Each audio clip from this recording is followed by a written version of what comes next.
नमस्कार, स्वागत है आपका। खबरें भी तक देख रहे हैं आप। मैं आपके साथ मुमताज खान और मैं हाजिर इस वक्त अपना खास कार्यक्रम खबर की तह तक लेकर आपके दरमियान। इस कार्यक्रम के जरिए हमारा मकसद है हर उस अहम खबर की तह तक पहुंचे जो सीधे आम आदमी के सरोकार से जुड़ी होती है, और इसमें हमारी मदद करते हैं हमारे तमाम ब्यूरो चीफ्स, हमारे सभी सीनियर साथी।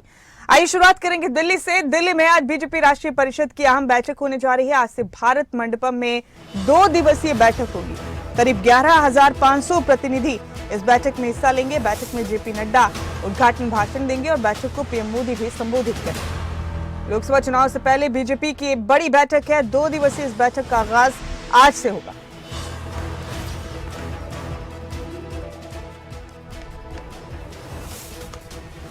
और हमारे साथ इस खबर पर दिल्ली से हमारे साथी राजा पटेल जुड़ चुके हैं, उन्हीं का रुख करेंगे। राजा, 2 दिवसीय बैठक का आगाज आज हो रहा है। बीजेपी राष्ट्रीय परिषद की बैठक है। आज पहला दिन है, कल दूसरा दिन है। जरा तफसील से बताइए। जाहिर सी बात है चुनाव सर पर है, ये सारी सरगर्मियां तेज होनी थी। इस बैठक के बारे में तफसील से जानकारी दें।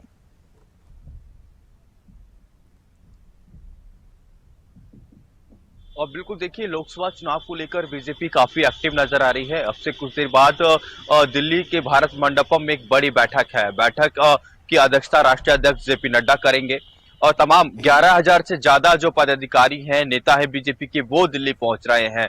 हरियाणा की बात करें तो हरियाणा की तरफ से भी 319 जो बड़े नेता है वो दिल्ली पहुंचते हुए नजर आ रहे हैं। तो एक बड़ी बैठक आज दिल्ली में देखने को मिलेगी। 2 दिवसीय ये बैठक है। लोकसभा चुनाव को लेकर ये पूरी बैठक है। लोकसभा चुनाव में बीजेपी ग्राउंड पर किस तरीके से उतरेगी, जो केंद्र की तमाम जो योजनाएं हैं वो लोगों के बीच किस तरीके से लेकर जाएंगी, क्या किन किन मुद्दों को लेकर लोकसभा चुनाव में लोगों के बीच जो कार्यकर्ता है, नेता है, वो जाएंगे, इन सभी पहलू को लेकर ये बैठक है। बैठक की अध्यक्षता राष्ट्रीय अध्यक्ष जेपी नड्डा करेंगे और उसके बाद इस बैठक में शाम को 5 बजे पीएम मोदी के पहुंचने की उम्मीद जताई जा रही है, क्योंकि 2 दिवसीय ये बैठक है। इस बैठक में सभी राज्यों के मुख्यमंत्रियों के साथ साथ प्रदेश अध्यक्ष, प्रभारी भी बैठक में मौजूद रहेंगे। तो एक बड़ी बैठक दिल्ली में अब से कुछ देर में शुरू होगी। तमाम जो अलग अलग राज्यों के जो बड़े पदाधिकारी हैं उनका दिल्ली पहुंचने का जो सिलसिला है वो शुरू हो चुका है। इस वक्त हम हरियाणा भवन में मौजूद है। हरियाणा के नेताओं की बात करें तो आप देख सकते हैं कि यहाँ पर तमाम जो नेता है, चाहे हम गृह मंत्री अनिल विज की बात करें, प्रदेश अध्यक्ष नायब सिंह सैनी की बात करें, संगठन जो मंत्री हैं वो दिल्ली पहुंच चुके हैं। तमाम जो विधायक हैं बीजेपी के वो दिल्ली लगातार पहुंचते हुए नजर आ रहे हैं। और जो बीजेपी के सांसद हैं हरियाणा से वो भी दिल्ली पहुंचते हुए नजर आ रहे हैं। तो एक बड़ी बैठक है और लोकसभा चुनाव को लेकर ये पूरी बैठक, और इसमें लोकसभा चुनाव को लेकर चर्चा होगा, क्योंकि 400 का नारा बीजेपी ने दिया है। उनका मकसद है कि एनडीए की सरकार में 400 से पार इस बार जो है लोकसभा में चुनाव में सीटें बीजेपी की आए। तो इसको लेकर लगातार कार्यकर्ताओं की ड्यूटियां लगाई जाएंगी, जो पदाधिकारी हैं उनकी ड्यूटियां लगाई जाएंगी कि किस तरीके से लोगों के बीच जाएंगे, क्या क्या मुद्दे हैं उन मुद्दों को लेकर लोगों के बीच जाएंगे, किस तरीके से चुनाव लड़ा जाए। और 2019 में जहां जहां बीजेपी की हार हुई है, जिन जिन लोकसभा क्षेत्र में बीजेपी की हार हुई है, वहां पर और किस तरीके से मजबूत अपने लोकसभा को करे, इनको लेकर भी गुरु मंत्र यहां पर देखने को मिलेगा। क्योंकि संगठन को लेकर बात करें, संगठन के भी तमाम जो बड़े नेता है वो इस बैठक में पहुंचते हुए भी नजर आएंगे। जी तो राजा, प्रधानमंत्री का भी संबोधन होना है इस बैठक के दौरान। क्या आज भी प्रधानमंत्री इस बैठक को संबोधित करेंगे?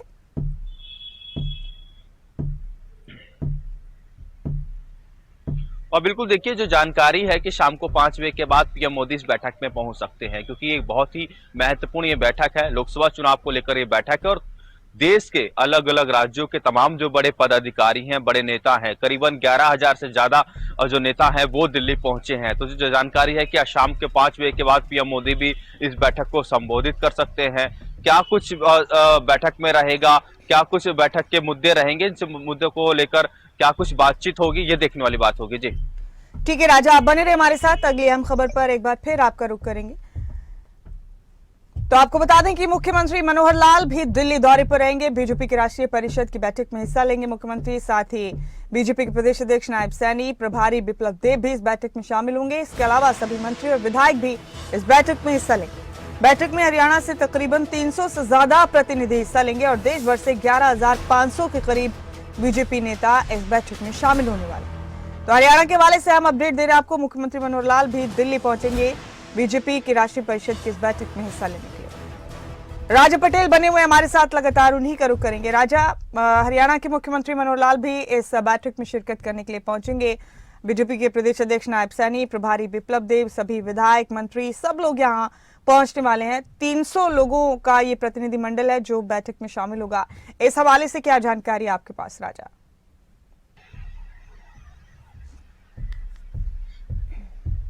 और बिल्कुल देखिए, हरियाणा के मुख्यमंत्री मनोहर लाल दोपहर बाद दिल्ली पहुंचेंगे, क्योंकि हरियाणा में 10 लोकसभा की सीटें हैं और ऐसे में 10 की 10 लोकसभा जीतना बीजेपी को जीतने का जो मंत्र है वो इस बैठक में देखने को मिलेगा। क्योंकि लगातार जिस तरीके से बात करें, बीजेपी के तमाम जो नेता हैं वो इस बैठक में मौजूद रहेंगे। 300 से ज्यादा जो बड़े नेता हैं वो दिल्ली पहुंच रहे हैं। प्रदेश अध्यक्ष नायब सिंह सैनी की बात करें, जो प्रभारी है विप्लब देव, वो दिल्ली में मौजूद हैं। तमाम जो कैबिनेट मंत्री हैं वो लगातार दिल्ली पहुंचते हुए नजर आ रहे हैं। तो एक बड़ी बैठक हरियाणा खेमे से हम बात करें, क्योंकि हरियाणा का जो सेशन है वो इस बैठक में अलग होगा। 10 लोकसभा सीट पर किस तरीके से जो नेता हैं वो ग्राउंड पर उतरेंगे, क्या क्या मुद्दे जो है लोगों के बीच लेकर जाने हैं, इन सभी मुद्दों को लेकर ये बैठक देखने को मिलेगी। जी शुक्रिया राजा आपका इस जानकारी के लिए, बहुत बहुत शुक्रिया। और आगे बढ़ते हुए बड़ी खबर आपको दे रहे हैं, किसान आंदोलन का आज 5वां दिन है। शंभू बॉर्डर पर लगातार किसान डटे हुए हैं और कल चौथे दौर की बातचीत होगी। हरियाणा में आज तहसीलों में ट्रैक्टर मार्च करेंगे किसान। बीकेयू चढ़ूनी के आह्वान पर ट्रैक्टर मार्च होगा। तो किसान आंदोलन का आज 5वां दिन है। शंभू बॉर्डर पर लगातार किसान डटे हुए हैं। कल चौथे दौर की बातचीत होगी। हरियाणा में आज तहसीलों में ट्रैक्टर मार्च करेंगे किसान। बीकेयू चढ़ूनी के आह्वान पर ट्रैक्टर मार्च होगा। आज 5वां दिन है किसान आंदोलन का। हमारे साथ इस खबर पर हमारे स्टेट हेड जितेंद्र चौधरी जुड़ चुके हैं, उन्हीं का रुख करेंगे। आज जितेंद्र, किसान आंदोलन का आज 5वां दिन है। जाहिर है किसान अपनी मांगों को लेकर लगातार डटे हुए हैं। अब सबको इंतजार इतवार का है, रविवार का है कि आखिर इस दौर की बातचीत में क्या कोई हल निकलेगा या नहीं। लेकिन इस बीच चढ़ूनी ग्रुप की तरफ से ट्रैक्टर मार्च का भी ऐलान किया गया है। आपके पास क्या जानकारियां हैं जितेंद्र, किसान आंदोलन के हवाले से?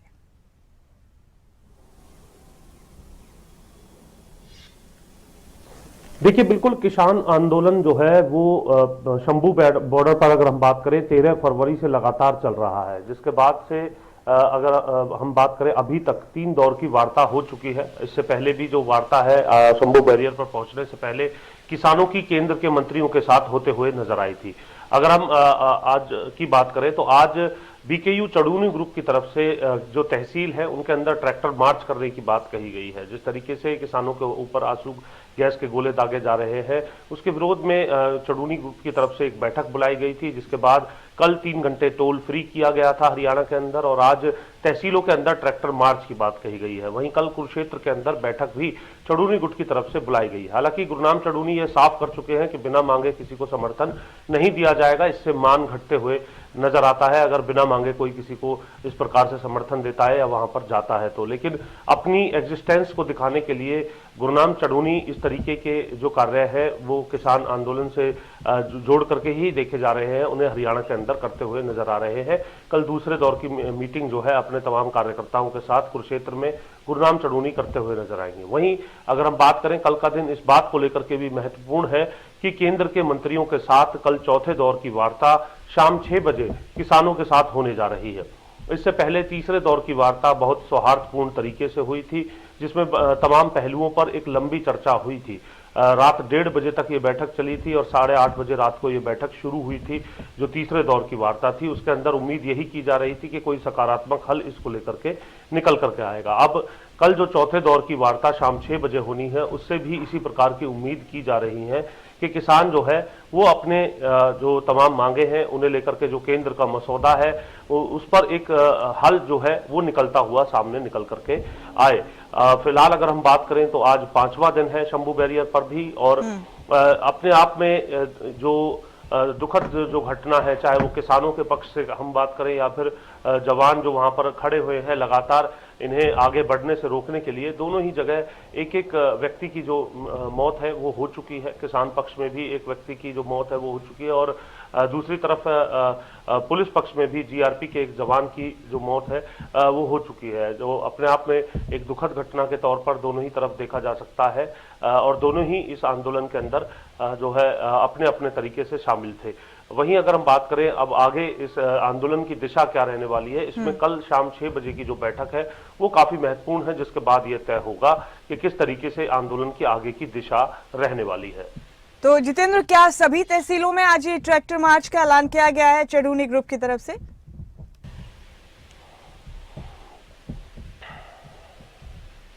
देखिए, बीकेयू चढ़ूनी के जहां भी जो कार्यकर्ता हैं, जो पदाधिकारी हैं, वहां से लगती हुई जो तमाम तहसील है वहां पर इसका असर वो पूरे तौर पर देखने के लिए मिल सकता है। कल टोल फ्री को लेकर के भी इसी तरीके का असर देखने के लिए मिला है।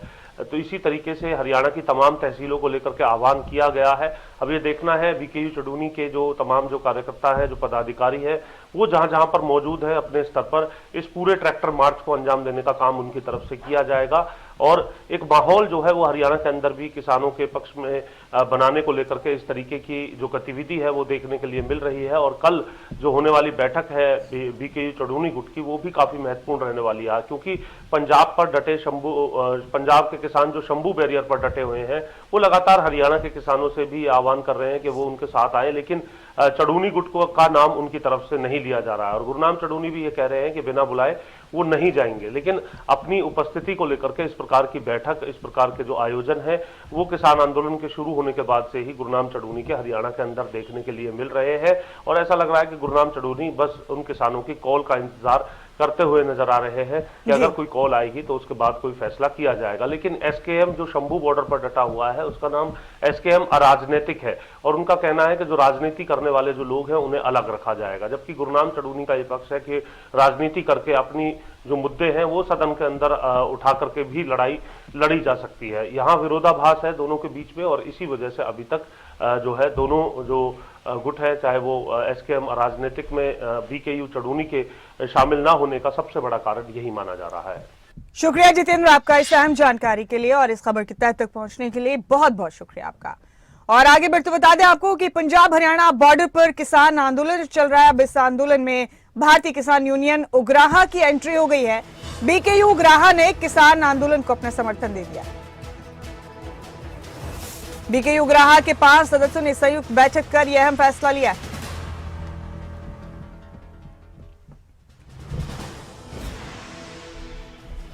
अहम खबर आपकी टीवी स्क्रीन पर। बीकेयू उग्राहा भी अब किसान आंदोलन में शामिल हो गया है। भारतीय किसान यूनियन उग्राहा के 5 सदस्यों ने संयुक्त बैठक कर यह फैसला लिया। मेरे साथ मेरी साथी हरसिमरत पॉल इस खबर पर जुड़ चुकी है। हरसिमरत, बीकेयू उग्राहा के सदस्यों ने भी अब किसान आंदोलन का साथ देने का फैसला कर लिया गया है। एक बैठक के दौरान ये बड़ा फैसला किया गया है। किसान आंदोलन बड़ा हो रहा है, इससे इस तरह से समझ में आता है कि किसान आंदोलन को मजबूती मिल रही है। क्या अपडेट है आपके पास?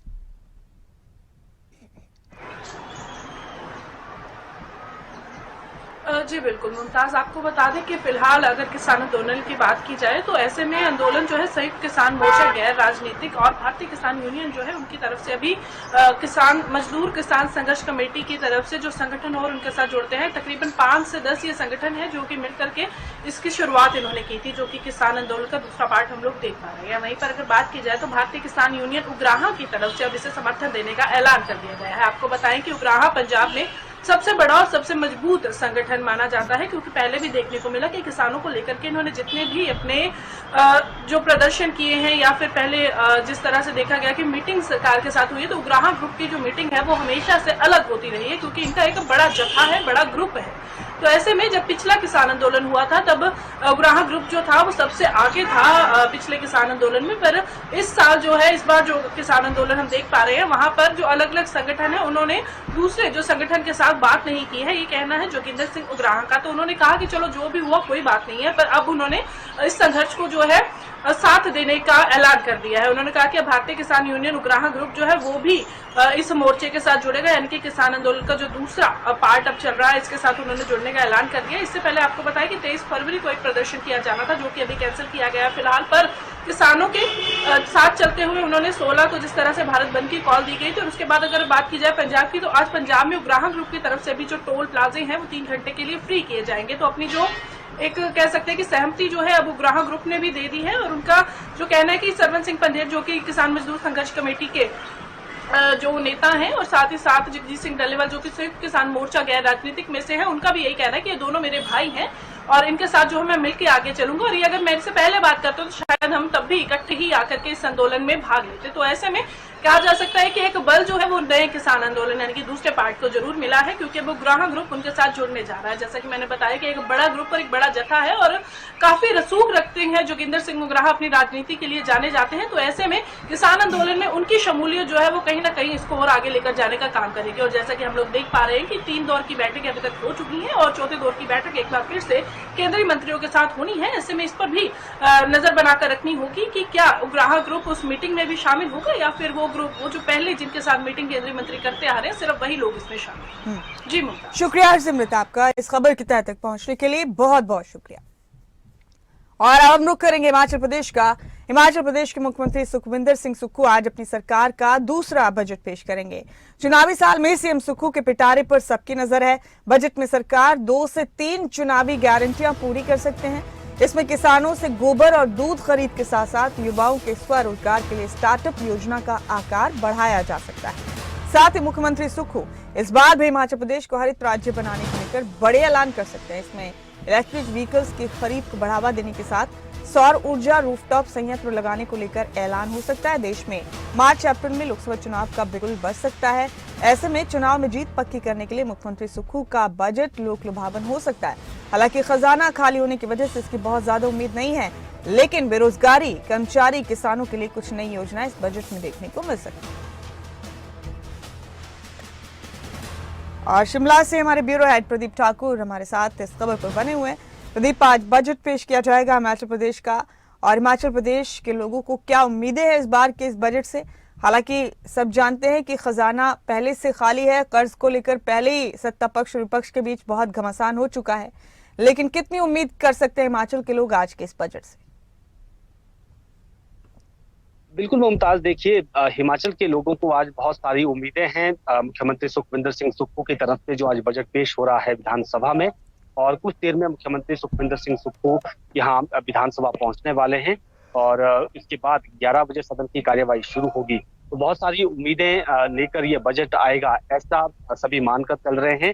और प्रदेश के वित्तीय हालात ठीक नहीं है, जैसा आपने भी जिक्र किया है, आर्थिक तंगी है और कर्जे का प्रदेश के ऊपर है। तो ऐसे में इस बजट को मैनेज करना एक बड़ी चुनौती सरकार के लिए, मुख्यमंत्री के लिए रहेगा। तो देखना ये होगा कि जब मुख्यमंत्री बजट पेश कर रहे होंगे तो उस वक्त बड़ी घोषणाएं उनकी तरफ से इस बजट में क्या की जाती हैं।